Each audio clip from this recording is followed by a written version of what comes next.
Hello everyone to the Jewish Week Online. I'm your host, Aaron Herman. What does it take to be a world-renowned cellist? We had the opportunity to speak to Elad Kabilio about his path becoming a musical sensation.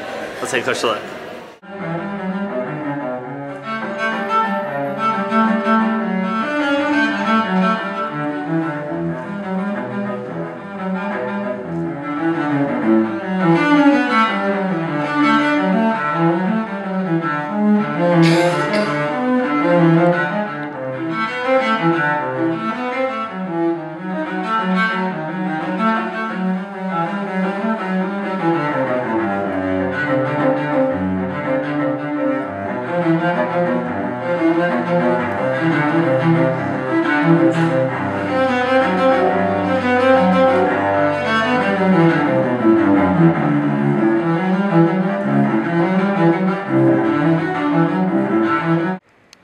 As a young performer, it's sometimes difficult to bring your talent to the forefront.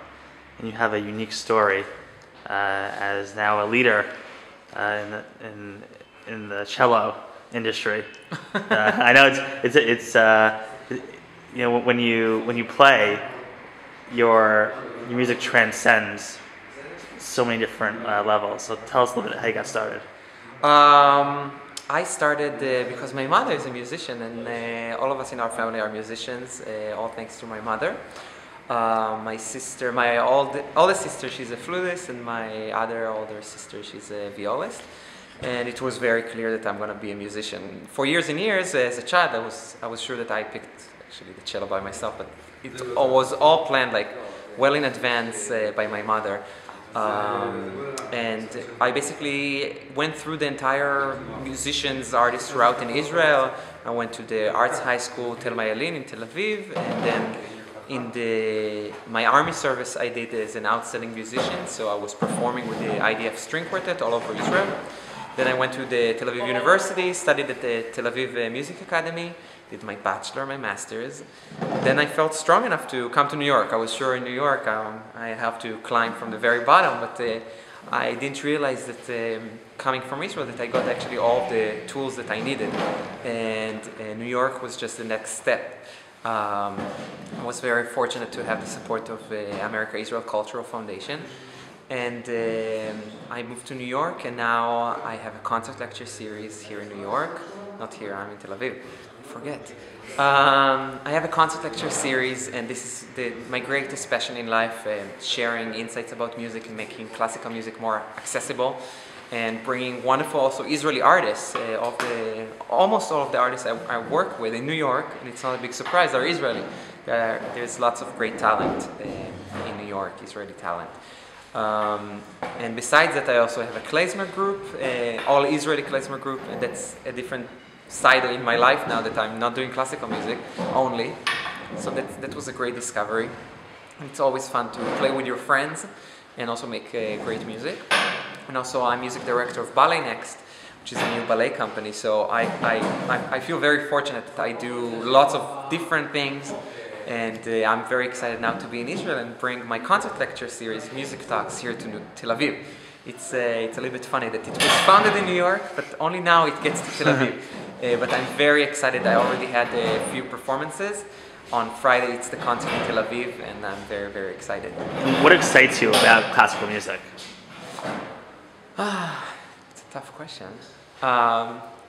It's really difficult to define what is it about classical music. It's if you look at the core of it, and that's what we try to figure all the time, but it's this tension and release that music provides. If music can influence our body so strongly, it can make us be in pain and then be so joyous, and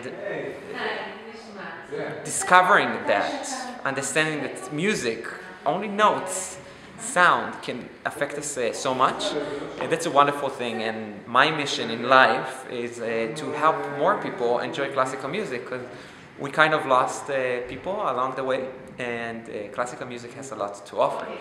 So that's basically what I'm doing now. I'm helping new audiences to reconnect with classical music. It used to be the popular music, and lots of pop music actually nowadays. It's a very simplified classical music. So if we make those connections, and that's all I do now, is making those connections and getting to new audiences and making sure that in the future we'll have more people that can enjoy classical music. And where was the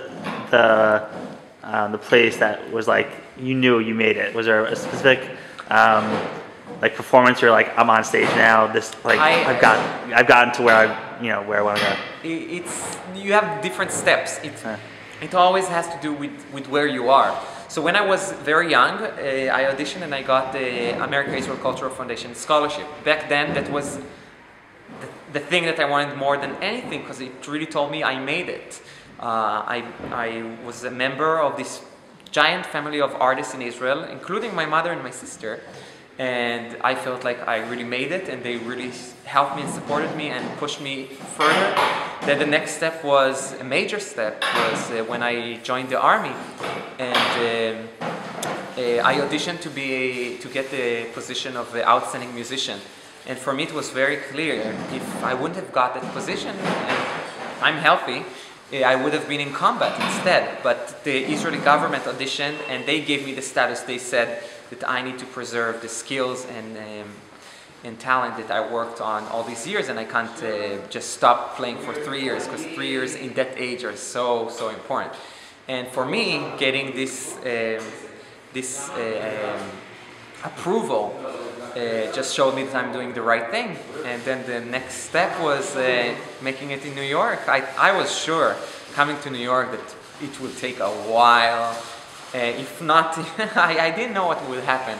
I was sure moving to New York is just like a tough step. As you can see, becoming a cellist is a difficult but rewarding opportunity to share your love of music with a global Jewish community. This is Aaron Herman. Thank you for watching.